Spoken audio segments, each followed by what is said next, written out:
नमस्कार मित्रों, मैं स्वर्ण पहाड़ी देवभूमि उत्तराखंड डिस्ट्रिक्ट चमोली बद्रीनाथ धाम से। देख सकते मित्रों, बद्रीनाथ धाम में भक्तगणों के द्वारा एवं क्षेत्रीय विधायक जी के द्वारा यहाँ पे यात्रा व्यवस्था के बारे में जानकारी दी जा रही है। देख सकते मित्रों, हमारे साथ विधायक भी मौजूद हैं। क्या कहेंगे व्यवस्था को लेकर? देखिए, बहुत अच्छी व्यवस्था है। तमाम सनातन उसका निर्माण लगातार होता रहता है। मैं ये कह सकता हूँ कि जितने भी सनातन संस्कृति को मानने वाले लोग हैं वो यहाँ पे बड़ी आस्था के साथ आते हैं। रात से लोग लाइनों में खड़े हैं। बहुत अच्छी व्यवस्था। बद्रीनारायण सब पे कृपा बनाए और आपको कहते बद्रीनारायण जय बद्रीनारायण में सारे लोग आए और बद्रीनारायण का आशीर्वाद है। सबकी जीवन सुख आए, समृद्धि आए, सबकी मनोकामना पूर्ण हो। बद्रीनारायण से प्रार्थना करें। आपके कंधों पर बड़ी जिम्मेदारी है, चैलेंजिंग लग रहा है? नहीं, जिम्मेदारी कुछ नहीं। एक देखिए, बद्रीनारायण ने यदि मेरी प्रारंभ में जन सेवा लिखी है तो निश्चित रूप से हम पूरे मनोयोग से जन सेवा करेंगे। लेकिन मैं जरूर कह सकता हूँ आपसे कि जो इस समय आज लोग आएंगे और आज 6 महीने बाद हमारे कपाट खुले बद्रीनारायण के, और मैं चाहता हूँ नारायण की भूमि में आप लोग आए, जितने भी लोग हैं नारायण सबकी मनोकामना पूर्ण करे। आज सिर्फ इसके लिए मैं दुआ कर रहा हूँ कि मेरे देश में, मेरे प्रदेश में और मेरे क्षेत्र में ईश्वर सब पे कृपा बनाए, सब पे आशीर्वाद बनाए, शांति बने। आप देखोगे बहुत अच्छी व्यवस्था है, चारों सुंदर सा मनोभावना, और यहाँ पे आपको एक आध्यात्मिक शक्ति का भी आपको अनुभव हो रहा होगा, बड़ी शांति का होगा। और मैं चाहता हूँ कि दिव्य दर्शन भगवान की सबको हो। और पुनः बहुत बहुत धन्यवाद। अच्छा, लखपत जी, आप बहुत एक्टिव रहते हैं अपने क्षेत्र में, और तो किस तरीके से आपने नजर बढ़ा कर रखी है क्योंकि आज कपाट खुले हैं, तो कितने एक्टिव रहे आप? देखिए, आप तमाम चीजें जानते हैं, सब जानते हैं कि किस तारीख को बद्रीनारायण के कपाट खुलने, और उसको लेकर शासन प्रशासन और सरकार पूरी व्यवस्थाएं करती हैं। और इन व्यवस्थाओं को लेकर प्रशासन ने बहुत मेहनत की है। और जो यहाँ पे विशेषकर सभी जिलाधिकारी के नेतृत्व में जिन लोगों ने काम किया है उन लोगों ने बहुत अच्छा काम किया। लगातार मीटिंगें होती रही, मॉनिटरिंग होती रही, और जो चीजें छोटी छोटी चीजें उनको लेके दूर होता रहा। आप देख लेंगे कि ये बद्रीनारायण की जो कुछ चीजों को नया रिनोवेट हो रहा है, और उसके लिए कई जगह अभी होटलों की कम व्यवस्थाएं भी, लेकिन तमाम लोगों की अच्छी व्यवस्था, सुचारू व्यवस्था की गई है। तमाम लोगों को खुशी होगी इस भूमि में आकर के, उत्तराखंड की देवभूमि में और बद्रीनारायण की इस भूमि में। मैं सबका स्वागत करता हूँ। अच्छा, मौसम भी एक खलल डालने का काम करता है। व्यवस्था पूरी होती है, लेकिन अगर मौसम बिगड़ जाए तो अव्यवस्था की तस्वीर सामने आती है। उसे लेकर क्या मुश्किल है?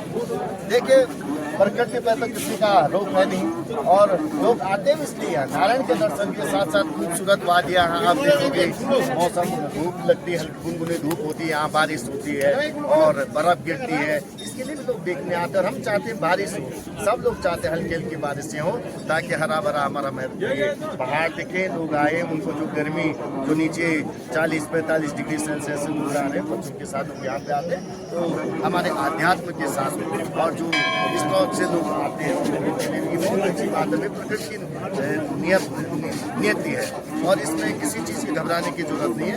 कई बार ये चीज़ें होती है क्योंकि पहाड़ों में पूरा हल्का फुल्का स्लाइडिंग होती है, तो वो घबराने की जरूरत नहीं है किसी को। यहाँ तो सारे लोग रहते हैं, आते जाते, सूरज के कुछ समय के लिए बंद होते हैं, पूर्ण तौर बंद नहीं होती, किसी को घबराने की जरूरत नहीं, पैनिक लेने की जरूरत नहीं, और बहुत उम्मीदों के साथ आए। बहुत बहुत धन्यवाद।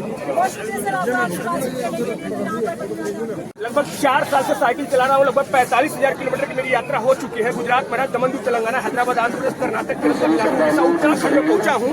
और मैं यहाँ पर विशाल स्थान पर भगवान बजरंगबली के माध्यम से प्रेरणा से भोलेनाथ के भक्त के वक्त यहाँ पर आने का मौका मिला। तो मैं बता रहा हूँ कि देखो, जब तक मनुष्य जीवन में आस्तिकता नहीं बढ़ेगा, अर्थात जब तक आपका माइंड से प्योर नहीं होगा, अंतःकरण जब तक पवित्रता नहीं रहेगा, तब तक दर्शन नहीं मिलेगा। यहाँ पर कोई साधारण बात नहीं है। भगवान कृष्ण ने अर्जुन को बताया था, अर्जुन तुझे भक्ति कैसे मिलेगी, अध्यात्म कैसे मिलेगा, तू संसार में रहने के साथ साथ भी परमात्मा का दर्शन कैसे पाओगे।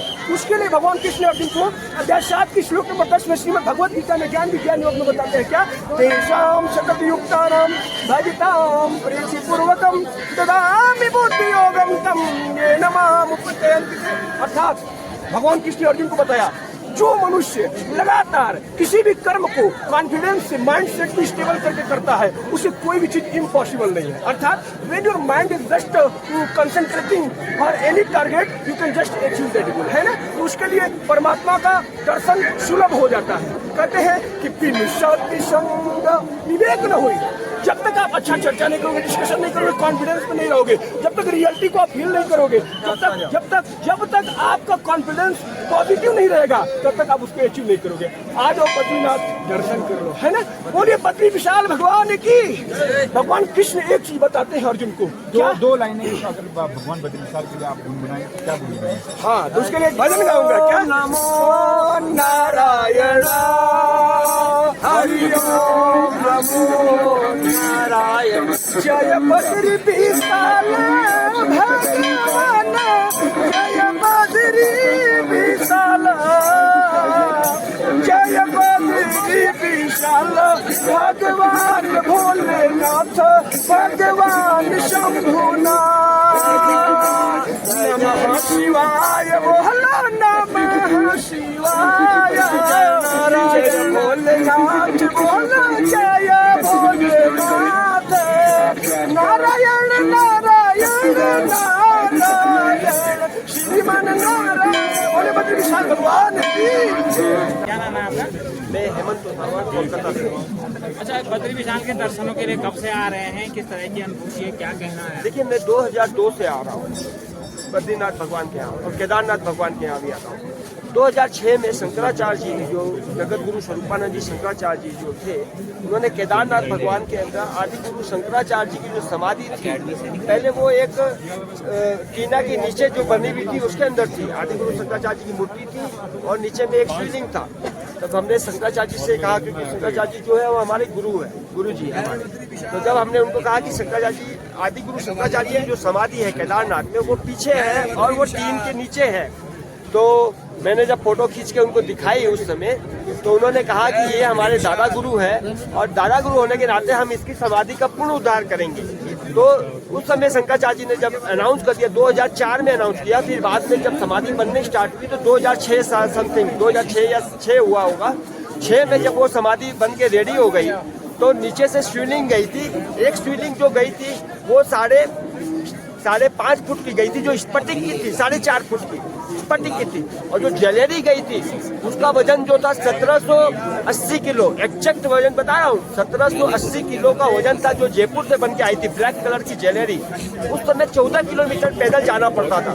तो शंकराचार्य जी ने वहाँ पर समाधि बहुत अच्छी बनाई। उसके बाद वो जो चीज गई नीचे से, गुरु जी का आशीर्वाद रहा, बद्री विशाल और केदारनाथ जी का आशीर्वाद रहा कि वो ज्वेलरी 14 किलोमीटर में लेके गया था, ऊपर मैं आपके सामने लेके गया था। तो वो पैदल लेके गया था और 36 घंटा लगे थे। और उस 36 घंटा में 80 लेबर लगे थे, 80 लेबर उठाने के लिए, क्योंकि बल्ली लगी थी, 1780 किलो उठाने के लिए बल्ली लगी थी। तो जो बांस लगे थे इतने बड़े बड़े, वो इतना भारी हो गया था कि 36 घंटे में वहाँ तक जो है केदारनाथ भगवान के यहाँ पहुंची।